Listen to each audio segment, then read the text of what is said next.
2 other U.S. service members, a U.S. and ultimate sacrifice of U.S. Army Specialist Henry J. Mayfield, Jr., Mr. Bruce Triplett, and Mr. Dustin Harrison. They are heroes.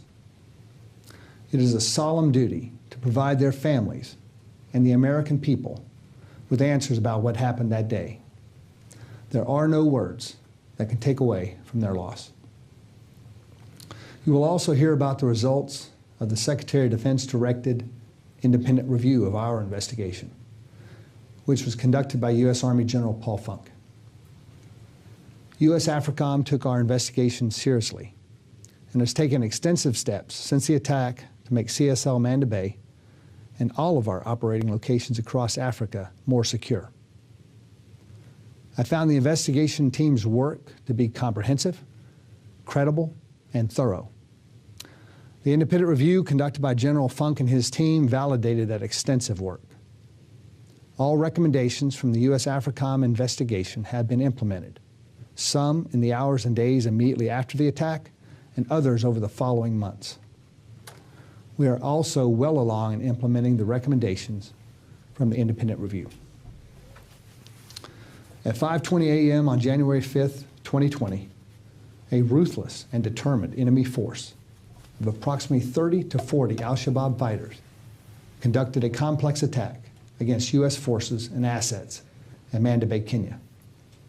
In a few short minutes, the attacking enemy inflicted casualties and destroyed 7 contracted light aircraft and other property before they were effectively engaged by U.S. and Kenyan forces and forced to withdraw with a loss of at least 6 enemy killed. The investigation determined the proximate cause of the loss of lives and materiel was the attack by a mass force of determined, disciplined, and well-resourced al-Shabaab fighters. The investigation also identified 4 broad factors that contributed to the outcome of the attack and the resultant losses. First, an inadequate focus on potential threats and force protection at multiple levels. For a number of successive years, there was complacent leadership and command and control at the tactical level and poor oversight at the operational level. Second, there was an inadequate understanding of the true threat to the base at Manda Bay that had been perpetuated by years of local threat assessments. There were also shortcomings identified in the resourcing, sharing, and dissemination of intelligence. Third, there were deficiencies in the organization, preparation, and training of security forces, which contributed to inadequate defensive plans. Fourth, there were problems with mission command, including poor unity of command at the tactical level and flawed staff processes that failed to account for the growth of CSL Manda Bay from a training base to a counterterrorism support and air base. As I said in March 2020, we were not as prepared at Manda Bay as we needed to be. Security on a key part of the base proved inadequate, with a security force that was insufficiently prepared for their mission. U.S. AFRICOM has implemented a series of measures to address the shortfalls uncovered during this investigation and the independent review. These include adjustments to training, operations, threat assessments, leadership, and force protection practices. We are grateful to our Kenyan Defense Force partners who responded quickly and bravely to help fight off the terrorists who attacked Magogoni Airfield.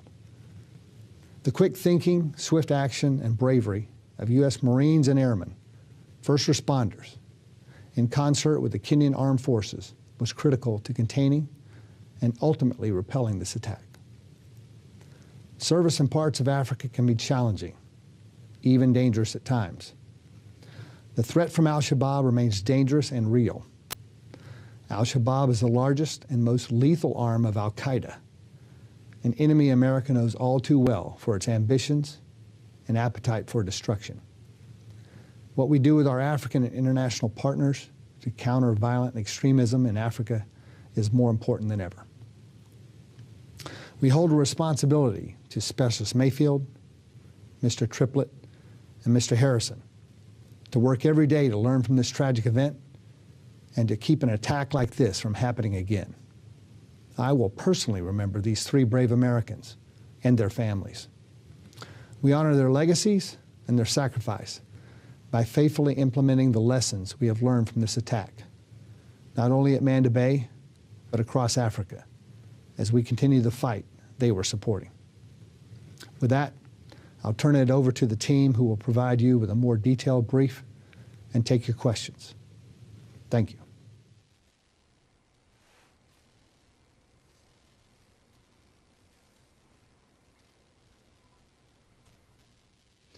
Good afternoon. I'm General Paul Funk, the commander of the United States Army's Training and Doctrine Command. I am grateful for the opportunity to speak with you today, and I thank you all for being here. As you just heard from General Steve Townsend, United States Africa Command conducted an extensive investigation into every aspect of the January 5th, 2020 attack on Cooperative Security Location, Manda Bay, Kenya, and the resultant deaths of 3 patriots who were in the valiant service to our nation.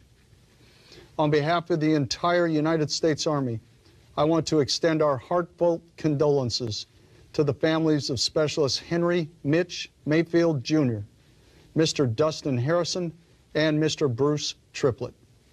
These brave Americans will never be forgotten.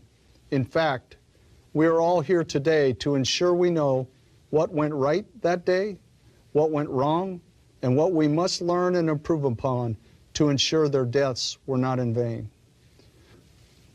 So let me talk a little bit about the process we used to do just that.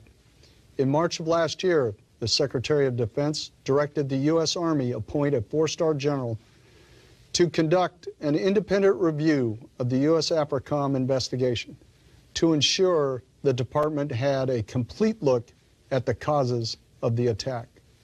The Secretary of the Army appointed me to execute that review, and I, with the support of our sister services, assembled a panel of 11 senior officers and non-commissioned officers from across the Department of the Defense with experience in deployed environments, command, force protection, training, and intelligence. Collectively, the panel had 412 years of military service, over 53 years of combat service, and approximately 107 years in command billets. Their expertise and knowledge were critical throughout the review process. The Secretary of Defense tasked the independent review to assess the entire U.S. AFRICOM investigation, to include if the pre-deployment training and the assignment process for the U.S. persons assigned to Manda Bay were appropriate for the mission. The Secretary of the Army then added additional focus areas by directing the independent review to address whether the actions or inactions of leaders and staff contributed to a poor understanding of the threat and an inadequate force protection posture, whether the findings from the original investigation of no criminal negligence or other misconduct by the U.S. personnel were consistent with the evidence, and whether further investigation was warranted concerning potential organizational and institutional issues. So we began a thorough review of the complete U.S. AFRICOM investigation. I should note my independent review benefited from a vast amount of additional information that was not available during the original investigation, such as a U.S. Air Force's Africa investigation that had already begun, documents from the Federal Bureau of Investigation and the U.S. Air Force's Office of Special Investigations, as well as multiple responses U.S. AFRICOM provided in response to our queries. Our review was comprehensive, and I hope that the attention to detail we applied demonstrates to you the importance with which the Secretary of Defense, the Secretary of the Army, and I addressed this undertaking.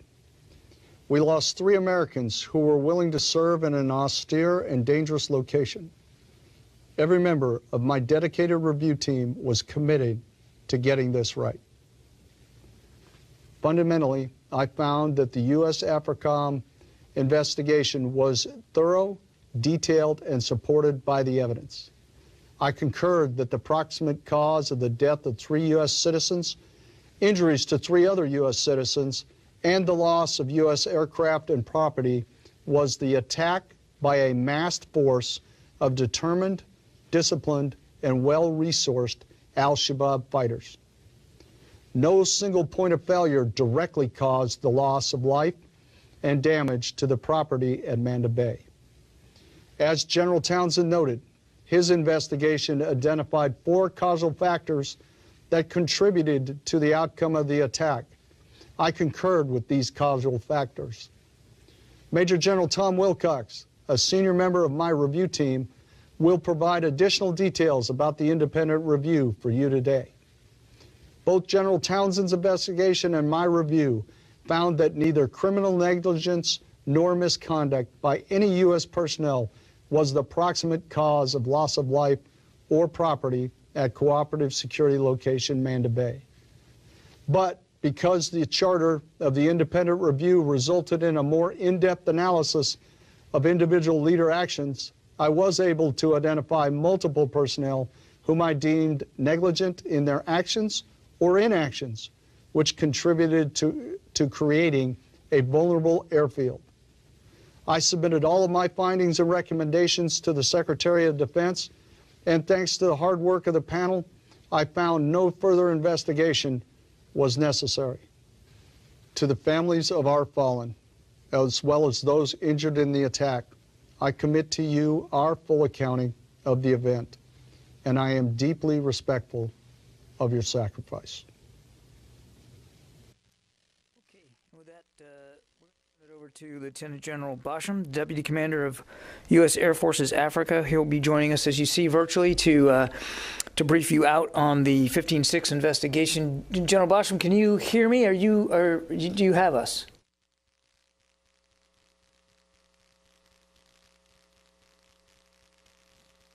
One more time, can you hear me? Now we got you, sir. All good to go. I'm gonna turn it over to you now. Thank you. Good afternoon. I'm Lieutenant General Stephen Basham.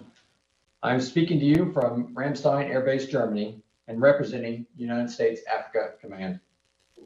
Building upon General Townsend's and General Funk's remarks, I will describe the attack on Manda Bay, the findings of the AFRICOM Army Regulation 15-6 investigation, and the corrective action taken by AFRICOM and subordinate commands. Following my comments, Major General Thomas Wilcox will provide additional insight into the independent review. He will be followed by Brigadier General Roy Collins, who will speak to the U.S. Air Force Security Forces training. As you heard from General Townsend, on January 5th, 2020, at 5:20 local, a well-prepared team of about 30 to 40 al-Shabaab fighters conducted a complex attack against Cooperative Security Location, Manda Bay, Kenya. Cooperative Security Location, or CSL, Manda Bay, is comprised of 3 main parts. The Kenyan Naval Base, Manda Bay, which encompasses U.S. Camp Simba as a base within a base, and the nearby Magagoni Airfield, located about 1 mile south of Camp Simba. That morning, al-Shabaab members conducted near simultaneous attacks at both Camp Simba, which is where U.S. forces are housed and most work, and the nearby airfield. Al-Shabaab members initially fired 10 mortar rounds at Camp Simba, which caused only slight damage to the facility and no casualties. It is assessed that the attack on Camp Simba was designed to distract personnel and delay U.S. response to the main attack location of Magagoni Airfield. At the airfield, while the attack was starting at Camp Simba, 2 U.S. service members were driving along the runway in a small truck, clearing the runway of animals and other hazards to allow a King Air B-350 aircraft to depart safely. During the routine early morning clearing process, the service members saw thermal images through a handheld scope, which they initially thought were hyenas. As they approached to better identify the images, they realized too late that they had actually identified a group of al-Shabaab fighters hiding in the vegetation. The Al-Shabaab fighters fired 2 rocket-propelled grenades, or RPGs, at the service members in the truck. The first RPG penetrated the front windshield, but did not explode. And one service member quickly escaped from the vehicle. The second RPG penetrated the driver's side door a moment later. This device detonated and killed Specialist Henry Mayfield instantly. Next, the fighters engaged the aircraft with RPG and small arms fire as it was beginning its takeoff roll. The plane caught fire, and the pilots, Mr. Dustin Harris and Mr. Bruce Triplett, were killed. The aircraft came to rest on the side of the runway, and it was assessed that the pilots purposely steered the aircraft off the runway to keep it free for future operations. A third contractor, who was in the back, was able to escape the burning aircraft. The contractor ran to meet up with other maintenance contractors in a nearby hangar, and they drove to Camp Simba. In addition to killing 3 U.S. personnel, the fighters also destroyed 6 U.S. aircraft, 1 Kenyan aircraft, several vehicles, and other property during the first few minutes of the attack. U.S. and Kenyan forces engaged the fighters for several hours until they eventually cleared the airfield and the East African Response Force arrived. Further detail on the attack are included in the redacted AFRICOM Army Regulation 15-6, and I will discuss the findings with you. But before I move to the findings, I want to emphasize the importance and bravery of the Kenyan Defense Force personnel through the events of January 5, 2020. Kenyan forces engaged Al-Shabaab both side by side with U.S. personnel and independently. A Kenyan helicopter provided close air support to suppress Al-Shabaab fighters, and a separate Kenyan helicopter transported a wounded member to a civilian airport for evacuation.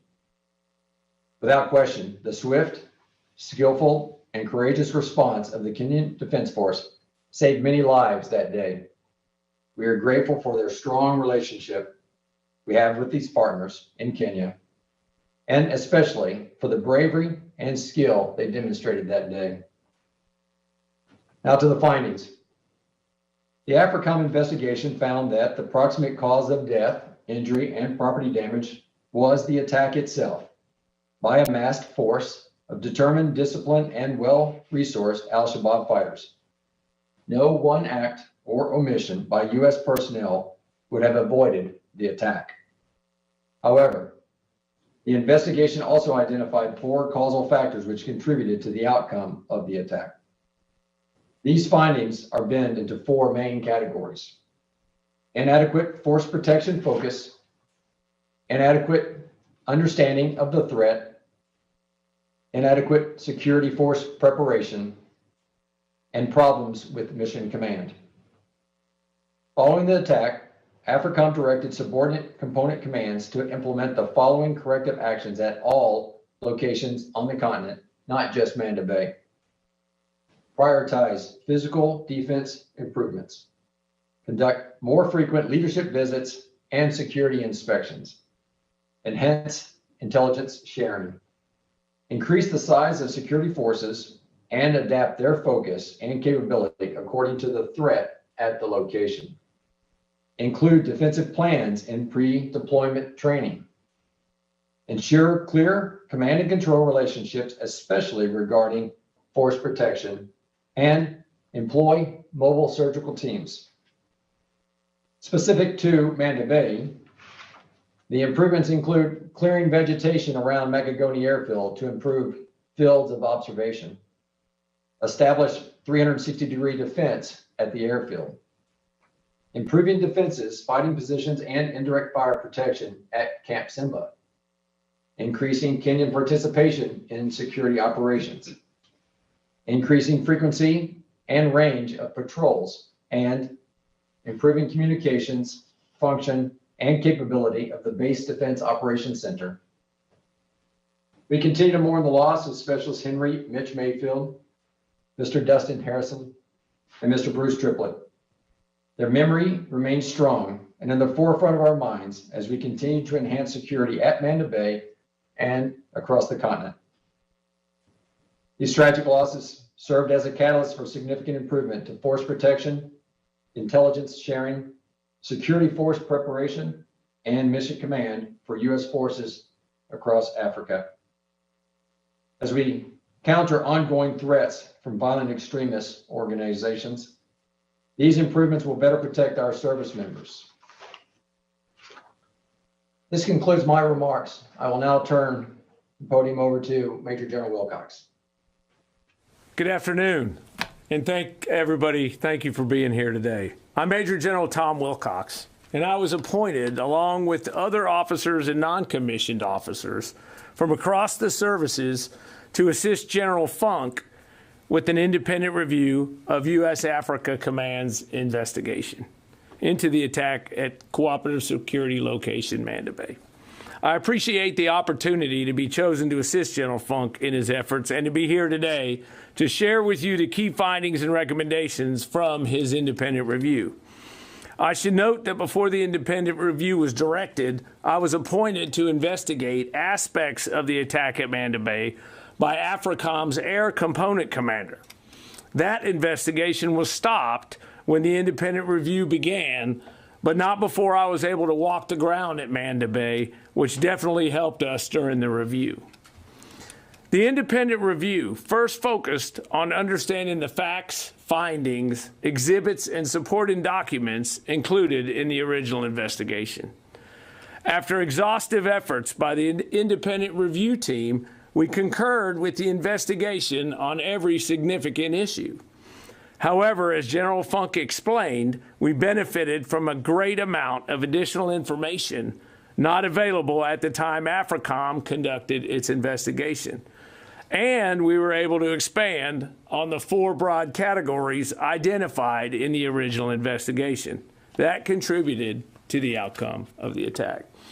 Some highlights include, for force protection, the independent review found that there was an unacceptably long processing time for the planning, approval, and execution of force protection projects. The review recommended that more frequent reviews and rehearsals of force protection measures and base defense plans occur, and that higher headquarters increase their oversight of force protection issues. Looking at intelligence resourcing and structuring, the independent review found that there was not a comprehensive analysis of threat information for Manda Bay, and that insufficient resourcing and sharing of intelligence was an issue. This led to a recommendation that a holistic review of the intelligence architecture be conducted to ensure appropriate intelligence staffing, resourcing, and sharing of threat information. On security forces preparation and training, pre-deployment training, collective training, and overall readiness were found to be insufficient, as was the tactical response of the security forces personnel at Manda Bay, which leads back to into that intelligence piece that I talked about, getting the threat right. The review recommended restructuring pre-deployment training and certification to take advantage of collective training, rehearsals, and in-theater training. Then for mission command, it was found that flawed operational processes and inadequate command and control at the tactical level contributed to the outcome of the attack. Additionally, it was recommended that a single commander be given authority over the joint operating area where Manda Bay was located, to include oversight of force protection, intelligence, training, and other responsibilities. Beyond the overarching review of the initial inquiry, General Funk was also directed to answer specific questions during the independent review concerning pre-deployment training, the personnel assignment process, and whether the initial investigation of no negligence or misconduct was appropriate, whether the initial investigation's finding of no negligence or misconduct was appropriate, both at lower levels and for more senior leaders. In short, the independent review found that certain personnel at Manda Bay and its higher headquarters were negligent in performing their duties. The review also found that certain senior officers contributed to the inadequate force protection posture at Manda Bay and to some extent allowed a climate of complacency and poor understanding of the threat. In the end, though, while some individuals could and should have done better, the negligence of the individuals identified in the review was not the cause of the losses suffered in the attack, although it may have made the airfield more vulnerable. The independent review also reconfirmed the bravery and heroism of dozens of outstanding service members, civilians, and Kenyan forces. Like others speaking today, I too extend my sincere condolences to the families of those Americans who lost their lives in this attack. We are all encouraged by the improvements that have been made by AFRICOM and the Air Force as a result of this event. Lieutenant General Basham discussed many of those already, and I will now be followed by Brigadier General Roy Collins, who will discuss some others. Thank you. Thank you, sir. Good afternoon. I'm Brigadier General Roy Collins, Air Force Director of Security Forces. The Department of Defense investigation findings from the 5 January 2020 attack at Carpet Security Location Manda Bay drove the need for enhanced security forces training scenarios and a modification of pre-deployment preparation in order to support U.S. AFRICOM's current force protection threat. Based on the tactical training deficiencies identified in the investigation, our Regional Training Center developed a robust mission-focused rehearsal training course designed to close the gaps identified with collective training, team cohesion and leadership, core skill training, rehearsals, battle drills, and mission preparation. Additionally, the need existed to develop tailored, complex attack scenarios informed by real-world threat information to ensure relevant, hard, and realistic training environment existed for our defenders. Prior to the rehearsal training course completion, aggregated security forces members must complete a culminating capstone field training event to ensure deploying forces are mission ready. The rehearsal training course greatly exceeds the previous pre-deployment courses and focuses on providing the base defense mindset and force protection posture needed to operate in a hostile environment, while at the same time ensuring the highest level of protection for our personnel and our resources, no matter where they are planted. The updated rehearsal training course was implemented in fall of 2020, and all follow-on forces into the U.S. AFRICOM AOR are now receiving this training.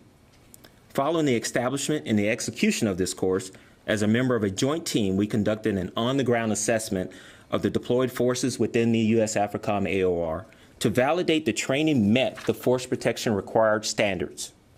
In closing, the response to the findings generated a Security Forces enterprise-wide review that ensured pre-deployment training was revamped, collective training was being conducted prior to deployment and in theater, and ensured training and preparation is tailored to the deployed location's threat. I will now turn the floor over to Lieutenant General Basham.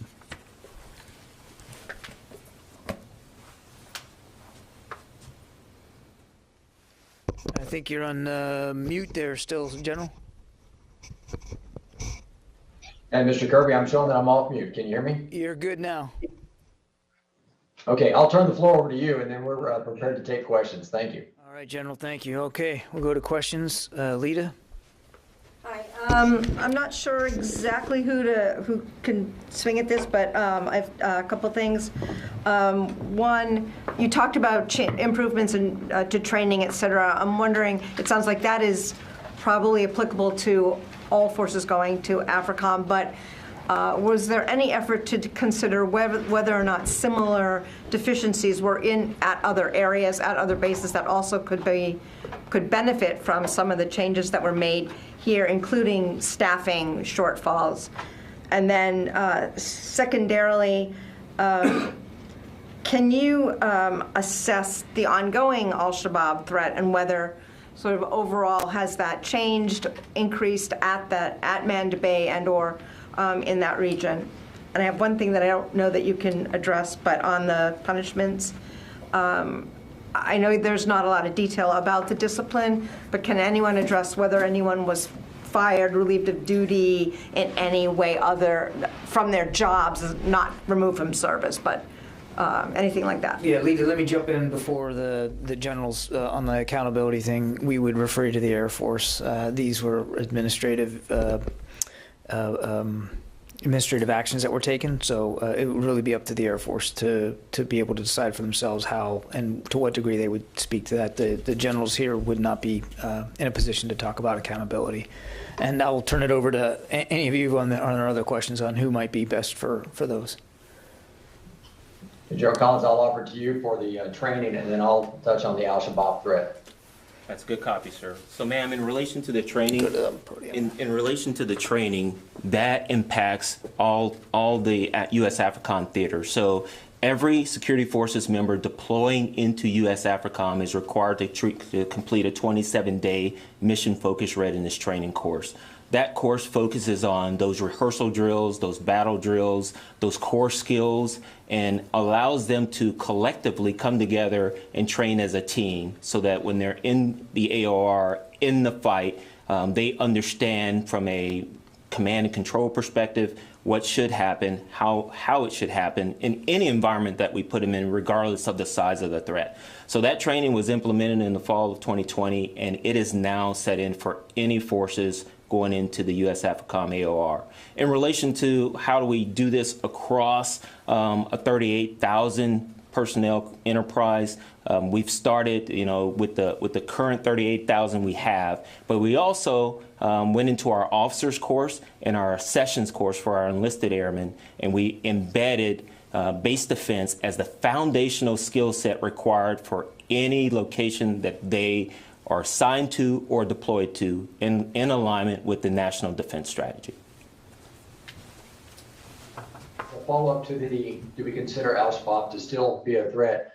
The answer is yes. We would still consider Al-Shabaab in this region to be a threat. However, the actions that we have taken, not only at Manda Bay, but other locations, to put force protections in place, appropriate training in place, as well as to appropriately equip and provide the oversight, gives us confidence that we still have while we still have a threat in the area, we have a process with force protection in place to be able to protect our military members and to further enable our partners in Kenya as well as Somalia in fighting back against Al-Shabaab. As a follow-up, General Basham, I think you touched on this, but part of the question was physical. Were there other sort of security improvements at other bases around Africa resulting from the scrutiny at Manda Bay? Great, thank you for that follow-up. The answer is actually yes. I'll start by saying that there was a complete assessment across all installations across AFRICOM, and then each installation, based upon its physical capabilities as well as the personnel, was assessed for increased level of force protection, equipment, or personnel. We certainly have moved out on Manda Bay in providing force protection measures around the airfield, improving force protection measures at Camp Simba. But at the same time, each location now goes under an annual assessment, as well as anytime commanders change over, they do a review of the overall integrated defense plan for those installations. Okay. Any questions here elsewhere in the room? Okay, we'll go to the phone lines. Jeff Shogel, task and purpose. Thank you. If I heard General Wilcox correctly, he said the review found that some senior commanders may have contributed to the issues leading up to the delinquencies found. Who are these senior commanders and what did or they did not do? Okay, we took a look. Let me walk you back to the 15.6, because the 15.6, and I'll kind of explain how these are nested together. The 15.6, the original 15.6 by AFRICOM, identified folks by name in the report and said, hey, these folks could be found negligent. The way that process works is a 15.6 typically gets done. The combatant command releases the 15.6 back to the components, and the components work through the accountability and whether the person was negligent.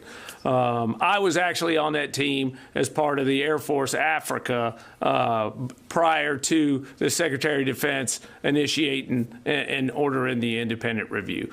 So as part of the independent review, we took that, and we also looked across the spectrum of everybody that operates in that area, from AFRICOM to the Air Force, Special Operations Forces, the CJ, Combined Joint Task Force, HOA, and the individuals there at Manda Bay, because General Funk was charged to go take a look at who, by their inactions or inactions, potentially was negligent. So we did that.